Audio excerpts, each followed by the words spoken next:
आप सभी को मेरा प्रणाम। देखिए, आज मैं आपको बताऊंगा षटक्रम के बारे में। जो आज का योग विज्ञान में टॉपिक है षटक्रम।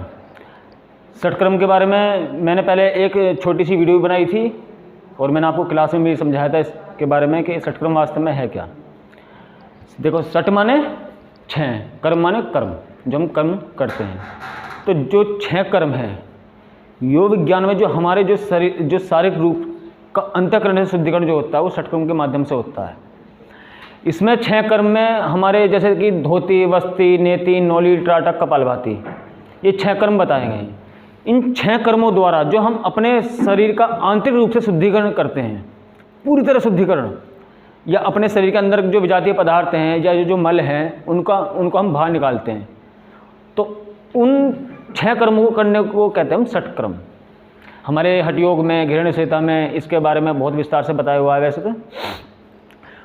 और आज मैं आपको बताऊंगा इसको चिकित्सा के माध्यम से, क्योंकि एक षटक्रम तो नॉर्मल जो आज तक आपने किया क्लास में, उसमें तो आपने ऐसा किया सिर्फ के कर्म कर लिए और अपना मल बाहर निकाल दिया सिर्फ। लेकिन अगर किसी को कोई रोग है या कोई कष्ट है या कोई भी अवरुद्ध हो रहा है, उसके अंदर कोई भी दिक्कत है, तो उसको किस प्रकार आप एक षटक्रम के माध्यम से आप उसको निष्कासित कर सकते हो या उससे छुटकारा कैसे दिला सकते हो या खुद पा सकते हो।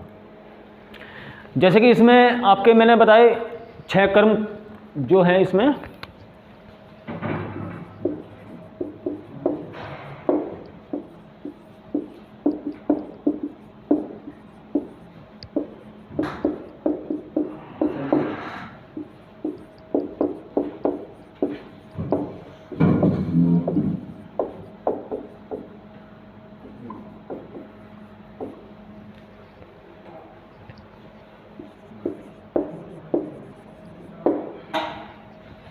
देखिए, धोती, वस्ती, नौली, त्राटक, कपालभाति और नेति, ये 6 कर्म ऐसे हैं जिससे कि हम अपने शारीरिक रूप से अपने अंतःकरण का शुद्धिकरण करते हैं।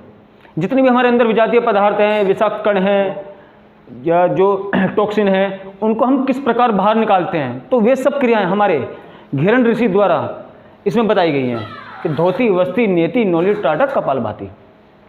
अब हम इसमें सबसे पहले लेते हैं धोती को। धोती कितने प्रकार की होती है, कौन कौन सी धोती होती हैं, तो इसको हम लिख सकते हैं, ये 4 प्रकार की होती है। सबसे पहले अंतः धोती,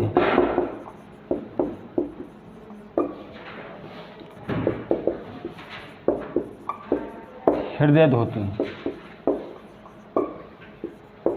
तीसरा होता है दंत धोती, चौथा होता है मूल शोधन। धोती में अंत्य धोती, हृदय धोती, दंत धोती और मूल शोधन।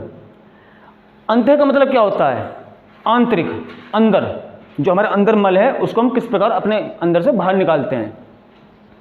तो अंत्य धोती में भी हमारी 4 क्रियाएं बताई हुई हैं, जिनको हम पहला वातसार, वारिसार, अग्निसार और बहिष्कृत। अंत्य धोती में 4 जो क्रियाएं हैं, वातसार, वारिसार, अग्निसार और बहिष्कृत। देखिए, वातसार से तात्पर्य क्या होता है। वात माने वायु।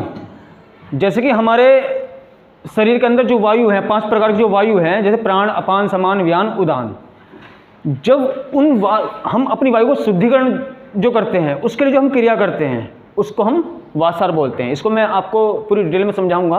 पहले मैं एक नॉर्मल आपको पहले सब कुछ ये बता दूं, उसके बाद मैं फिर एक क्रिया का विस्तार से आपको बताऊंगा कि किस प्रकार ये क्रियाएं होती हैं और किस प्रकार हमको किसकी देखरेख में करनी चाहिए और कब कैसे, ये सब मैं आपको विस्तार से समझाऊंगा।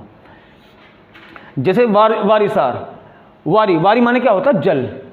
हम जल द्वारा अपने शरीर को अंदर से शुद्धिकरण करना, अंतःकरण का शुद्धिकरण करना, क्योंकि जो हम जो भोजन करते हैं, हमारे अंदर इतने विजातीय पदार्थ अंदर इकट्ठा होते रहते हैं। जैसे कि मैं एक नॉर्मल छोटी सी बात बताऊं, हमारी आंत की लंबाई लगभग जो एक विशेषज्ञ होते हैं 22 फुट के आसपास बताते हैं।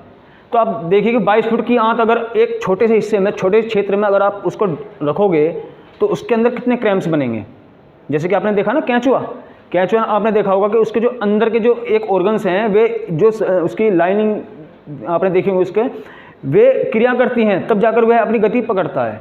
इसी प्रकार हमारी आंतें, उनके कोई पैर नहीं होते, वे क्रिया करती हैं, वे क्रैम्प्स चलते हैं, तब जाकर हमारा भोजन आगे की तरफ बढ़ता रहता है। ऐसे ही अगर वो जितने ज़्यादा क्रैम्प्स होंगे उतनी ज़्यादा अधपचा भोजन, ये जो बचा हुआ भोजन है वो आपके उनमें फंसेगा किनारों में, जिनको आप कभी उनका शुद्धिकरण नहीं कर सकते इन क्रियाओं के अलावा, और कोई उनका दूसरा तरीका नहीं है। समझ गए ना, जो विजातीय पदार्थ है उनको बाहर निकालना। तो पहले आपने वायु से सफाई करी, उसके बाद आपका आता वारिसार। वारिसार होता है जल द्वारा, मैंने बताया है उसकी क्रिया होती है, मैं बताऊंगा किस तरीके से क्रियाएं होती हैं। क्योंकि जितना शरीर के अंदर मल रहेगा उतनी ही आपके अंदर बीमारियां पैदा होंगी। जैसे मैंने बताया कि जो अधपचा मल है वो हमारी आंतों के अंदर चिपका रहेगा या जमा रहेगा, तो धीरे धीरे क्या होगा, धीरे धीरे आपकी जो वायु है वो प्रदूषित होगी, आपका जो रक्त है उसमें विष मिलकर जाएगा। और ये चीज़ें ऐसी हैं कि हमारे पूरे शरीर में प्रभाव होता है इन चीज़ों का, और जब इनका पूरे शरीर में प्रभाव होगा तो हर ऑर्गन्स को क्या मिलेगा, एक दूषित वायु मिलेगी, दूषित उनको पोषण मिलेगा। तो धीरे धीरे बीमारी ऐसे पनपती रहती हैं और वे फिर अपनी एक उम्र के हिसाब से अपना रूप धारण कर लेती हैं। लेकिन जब तक समय बिल्कुल ख़त्म हो चुका होता है, समझ गए ना, डॉक्टर के पास भी लोग बाग जब भी भागते हैं जब उनको समस्या होती है, जब वो अपना संकेत देती है इस चीज़ का कि हाँ मैं अब हो चुकी हूँ, उससे पहले कोई ध्यान नहीं देता इन चीज़ों के लिए, क्योंकि उससे पहले तो समझते हैं कि हम स्वस्थ हैं, हमें तो कुछ हो ही नहीं सकता। लेकिन जैसा कि आप दूसरे को देखते हो कि वो बीमार है, उसको ये दिक्कत है, कल वो आपके साथ भी हो सकती है। शरीर आपको भी वही मिला हुआ है, उसको भी वही मिला हुआ है, वातावरण उसको भी वही मिला हुआ है, आपको भी वही मिला हुआ है। ये जीवन आपके लिए भी घटित हो रहा है, उसके लिए भी घटित हो रहा है। लेकिन उसके साथ ऐसा क्यों हो रहा है, क्योंकि उसने अपनी दिनचर्या पूरी तरह असीमित कर चुका है, अस्थिर कर चुका है। अगर स्थिरता दिनचर्या के हिसाब से चलते, जो हमारे पंच तत्व है इनके अनुसार अपनी बॉडी को रखते, तो आज ये समस्या नहीं होती। लेकिन हमारे योग में जो योग विज्ञान है, इसमें आपके समस्त शारीरिक और मानसिक और आत्मिक शरीर का पूरी तरह शुद्धिकरण और उसका इलाज ये पूरी तरह संभव है। इसमें हर रोग का इलाज संभव है, लेकिन अगर बशर्ते उसको तरीके से करा जाए, या अच्छे एक जो ज्ञानी हो योग का उसके उपरांत करा जाए। ये नहीं कि दो किताब यहाँ पढ़ी या यूट्यूब पे वीडियो देखी और हमने करना शुरू कर दिया, क्योंकि जितना इनका बेनिफिट्स रहता है उससे ज़्यादा इनका नुकसान भी रहता है। जैसे कि बहुत से कहते हैं कि ये क्रिया कर लो, अपना बैठे बैठे कर लो या खड़े होकर कर लो, लेकिन जैसे कि एक छोटा सा उदाहरण दूँ मैं, वासार है, जिस समय हम खड़े होते हैं ये खड़े होकर कभी नहीं करनी चाहिए, क्योंकि खड़े होकर जो हमारी आंतें जो होती हैं वे एक अपना एक फ्लेक्सिबिलिटी उनके अंदर होती है, खिंचाव एक होता है। तो जो वायु आप पेट के अंदर भरते हो तो वो कभी स्थिर नहीं हो पाएगी वहाँ पर। जब आप बैठते हो तो आपकी जो आंतें होती हैं, आपके जो पेट की जो कंडीशन होती है, जो वॉल्व वगैरह होती हैं, वे अपनी कंडीशन में सही आ जाती हैं। तो जो आप करना चाहते हो क्रिया वो सही हो सकती हैं। तो इन छोटी छोटी बातों का अगर आप ध्यान रखोगे तो एक इनका पूर्ण लाभ आप ले सकते हो। और अगर इसमें जरा सी भी अगर आप त्रुटि करोगे तो इसका बहुत ही दुष्प्रभाव आपको पड़ सकता है, जिसका इलाज भी मेरे ख्याल संभव किसी का है, किसी का नहीं भी है। अब जैसे तीसरी है अग्निसार क्रिया। अग्नि का मतलब आप सभी जानते हो, अग्नि क्या होती है, अग्नि वही तेज। अग्नि हमारे अंदर है तभी हमारा टेम्परेचर बिल्कुल स्थिर बना रहता है।